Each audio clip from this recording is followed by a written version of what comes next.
Covid പരിശോധന നിർബന്ധമാക്കി. പനി ബാധിച്ചവർ കോവിഡ് പരിശോധിക്കണം. കേരളത്തിൽ നിലവിലുള്ളത് 1435 രോഗികളാണ്. മരണം 8. റിസർവ് ബാങ്കിന്റെ മികച്ച ബാലൻസ് ഷീറ്റ് രാജ്യത്തെ സമ്പദ് വ്യവസ്ഥയ്ക്ക് കരുത്താവുമെന്ന് ICICI ബാങ്ക്. സർക്കാർ ബോണ്ടിലും സ്വർണത്തിലും റിസർവ് ബാങ്കിനുള്ളത് ഉയർന്ന ഹോൾഡിംഗ് ആണ്. PSCയുടെ നിയമന ശുപാർശ ഡിജിറ്റൽ ആകുന്നു. കാലതാമസം കൂടാതെ അഡ്വൈസ് മെമ്മോ ലഭിക്കാനും സുരക്ഷിതമാക്കുന്നതിനും വേണ്ടിയാണിത്. ജൂലൈ 1 മുതൽ പ്രാബല്യത്തിൽ വരും. വ്യാപാര ബന്ധത്തിൽ ഇന്ത്യ ഒരു പ്രധാന ഉൽപാദന പങ്കാളിയാണെന്ന് US വാണിജ്യ സെക്രട്ടറി ഹോവാർഡ് ലുട്നിക്.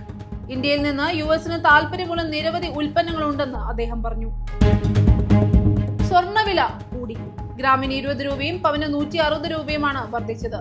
ഇതോടെ സ്വർണം ഗ്രാമിന് 980 രൂപ, പവന് 72,640 രൂപ.